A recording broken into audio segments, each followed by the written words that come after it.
I gotta give it up for Elijah Wood because, well, in the Netflix original, I Don't Feel at Home in This World Anymore, is basically him throwing ninja stars as a complete weirdo badass based off of a song called This World Is Not My Home. So let's just get into it. So the movie stars Melanie Linsky, Elijah Wood, and Jane Levy, and is directed by Macon Blair. So to get into the movie a little bit and what the plot is about, well, it's about this woman who is played by Melanie, and she basically gets robbed. And so to already start off the bat, the movie basically just shows how shitty her life has been and what's currently going on, which is pretty much nothing. So she has nothing going on, she lives alone, she pretends that she has all these friends that come over for barbecues and are there laughing and talking with her about their lives, and, well, that's just really not true for her in this case. And so what really starts to happen is we see what goes on during her normal everyday life, and we realize that things aren't as good as what she hopes them to be. And so her getting robbed is the absolute last straw, and she just can't put up with everybody's shit any longer. And so what happens then is she starts to ask around the neighbors and tries to figure out who did it, who robbed the house, because she tries to protect herself. She does.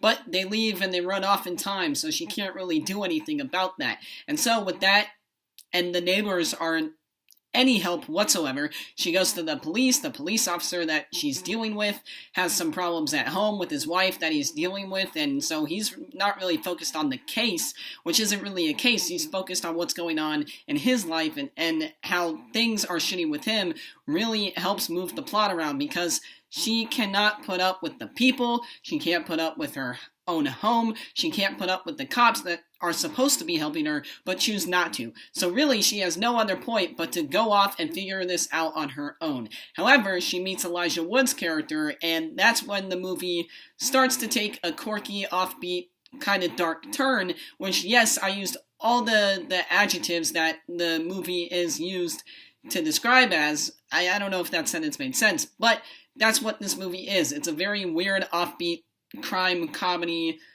movie that Elijah Wood and Melanie Linsky just team up and fight to get her stuff back and basically take revenge on the people that robbed her instead of taking it by the book and taking it by the law. And so, guys, her character is really a nice person. She puts up with a lot. She's a caretaker for old people or elderly people, and whenever one of them dies, she has to deal with that, has to deal with telling the family that your grandma or grandpa has died, and it shows that in the beginning of this movie, and it's very funny but awkward and something you shouldn't laugh at, but not to the point where it is laughable, so it's very weird. This movie, I have no idea how to feel about this film, but the character herself is a very nice person, as I'm trying to say. And so once she starts to meet all these crazy people that she's trying to deal with and trying to fight off, she becomes like them, and her kind self personality kind of rubs off not on them, but their personalities kind of rub off on her. So it's kind of the other way around, and the character personalities get switched, and so she becomes them, and that becomes really gritty and dark, and this movie, guys, gets really violent really kind of fast.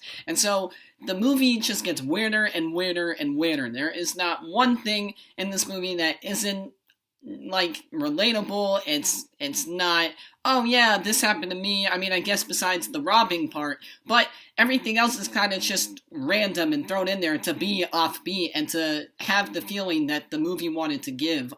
And so, for me, that was kind of the only flaw, but it made for some cool action scenes, I guess. Not really action, but more intense, and it's pretty gory, guys. So if you can handle that a little bit, I would say go for it, watch it. It's only towards the end where it's like that. I won't tell you what happens, obviously, because this is a spoiler-free review, but just know that it does get a little bit violent, and the characters do start to make some stupid decisions, especially when you start to meet some of the bad guys involved. They make some very weird they do some very weird things in the film to start you off with that character, and it kind of makes you not want to watch it, But if you are interested enough in finishing it, then I guess it's worth it because you found out what happened. But it's just the characters are very weird, and the storyline kind of falls flat, and it just gets way too random for me.